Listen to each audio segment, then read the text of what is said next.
Ceci est un livre audio autogénéré par Google. Livre supplément au voyage de Bougainville. Par Denis Diderot. Chapitre -1. Jugement du voyage de Bougainville. À cette superbe voûte étoilée, sous laquelle nous revînmes hier, et qui semblait nous garantir un beau jour, ne nous a pas tenu parole.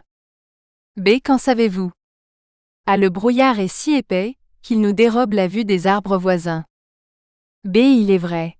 Mais si ce brouillard, qui ne reste dans la partie inférieure de l'atmosphère que parce qu'elle est suffisamment chargée d'humidité, retombe sur la Terre. A. Mais si au contraire il traverse l'éponge, s'élève et gagne la région supérieure où l'air est moins dense, et peut, comme disent les chimistes, n'être pas saturé? B. Il faut attendre. A. En attendant, que faites-vous? B. Je lis. A. Toujours ce voyage de Bougainville? B. Toujours. A. Je n'entends rien à cet homme-là. L'étude des mathématiques, qui suppose une vie sédentaire, a rempli le temps de ses jeunes années, et voilà qu'il passe subitement d'une condition méditative et retirée au métier actif, pénible, errant et dissipé de voyageur. B. Nullement. Si le vaisseau n'est qu'une maison flottante, et si vous considérez le navigateur qui traverse des espaces immenses, resserré et immobile dans une enceinte assez étroite, vous le verrez faisant le tour du globe sur une planche, comme vous et moi le tour de l'univers sur notre parquet. À une autre bizarrerie apparente, c'est la contradiction du caractère de l'homme et de son entreprise. Bougainville a le goût des amusements de la société. Il aime les femmes, les spectacles, les repas délicats. Il se prête au tourbillon du monde d'aussi bonne grâce qu'aux inconstances de l'élément sur lequel il a été ballotté. Il est aimable et gai. C'est un véritable Français lesté d'un bord, d'un traité de calcul différentiel et intégral, et de l'autre, d'un voyage autour du globe. B. Il fait comme tout le monde. Il se dissipe après s'être appliqué, et s'applique après s'être dissipé. A. Que pensez-vous de son voyage? B. Autant que j'en puis juger sur une lecture assez superficielle, j'en rapporterai l'avantage à 3 points principaux. Une meilleure connaissance de notre vieux domicile et de ses habitants, plus de sûreté sur des mers qu'il a parcourues la sonde à la main, et plus de correction dans nos cartes géographiques. Bougainville est parti avec les lumières nécessaires et les qualités propres à ses vues. De la philosophie, du courage, de la véracité, un coup d'œil prompt qui saisit les choses et abrège le temps des observations, de la circonspection, de la patience, le désir de voir, de s'éclairer et d'instruire, la science du calcul, des mécaniques, de la géométrie, de l'astronomie, et une teinture suffisante d'histoire naturelle. A. Et son style. B. Sans après, le ton de la chose, de la simplicité et de la clarté, surtout quand on possède la langue des marins. A. Sa course a été longue? B. Je l'ai tracée sur ce globe. Voyez-vous cette ligne de points rouges? A. Qui part de Nantes? B. Et court jusqu'au détroit de Magellan, entre dans la mer Pacifique, serpente entre ces îles qui forment l'archipel immense qui s'étend des Philippines à la Nouvelle-Hollande, rase Madagascar, le cap de Bonne-Espérance, se prolonge dans l'Atlantique, suit les côtes d'Afrique, et rejoint l'une de ses extrémités à celle d'où le navigateur s'est embarqué. A. Il a beaucoup souffert?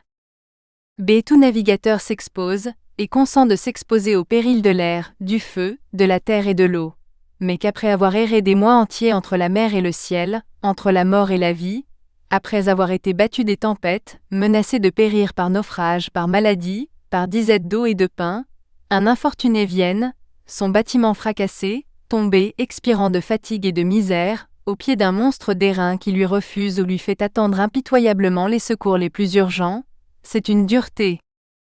A. Un crime digne de châtiment. B. Une de ces calamités sur lesquelles le voyageur n'a pas compté. A. Et n'a pas dû compter.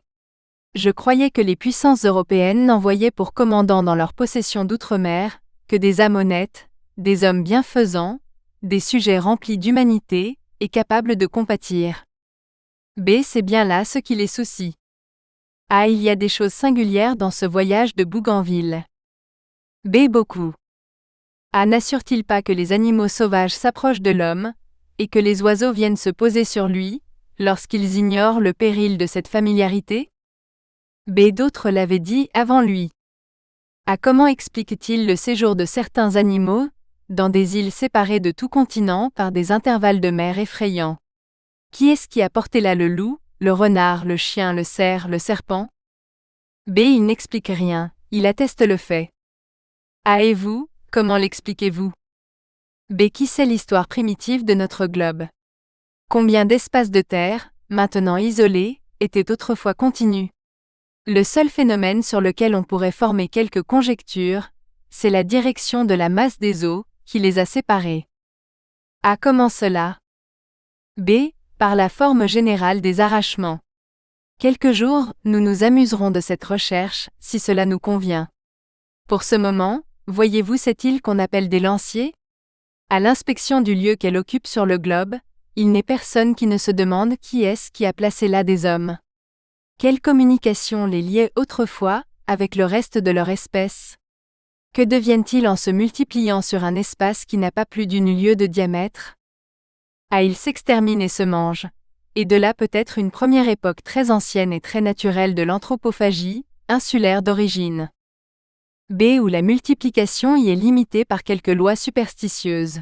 L'enfant y est écrasé dans le sein de sa mère, foulé sous les pieds d'une prêtresse. A. Où l'homme égorgé expire sous le couteau d'un prêtre. Où l'on a recours à la castration des mâles. B. À l'infibulation des femelles. Et de là tant d'usages d'une cruauté nécessaire et bizarre, dont la cause s'est perdue dans la nuit des temps, et met les philosophes à la torture. Une observation assez constante, c'est que les institutions surnaturelles et divines se fortifient et s'éternisent, en se transformant à la longue, en lois civiles et nationales, et que les institutions civiles et nationales se consacrent et dégénèrent en préceptes surnaturels et divins. A. C'est une des palingénésies les plus funestes. B. Un brin de plus qu'on ajoute au lien dont on nous sert. A. N'était-il pas au Paraguay, au moment même de l'expulsion des Jésuites? B. Oui. A. Qu'en dit-il?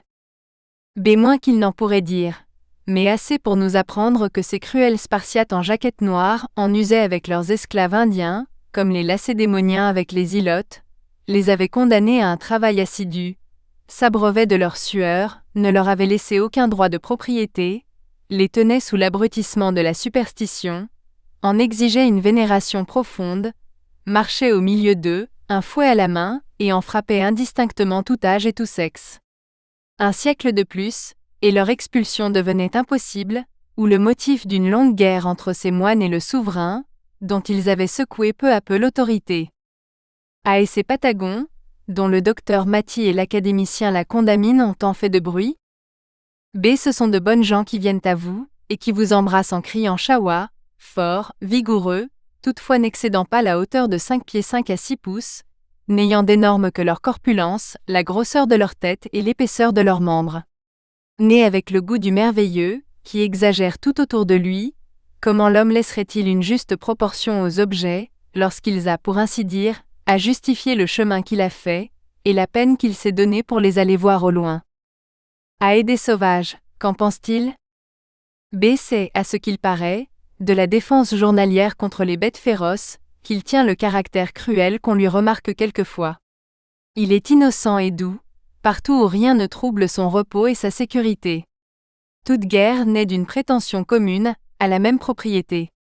L'homme civilisé a une prétention commune, avec l'homme civilisé, à la possession d'un champ dont ils occupent les deux extrémités, et ce champ devient un sujet de dispute entre eux.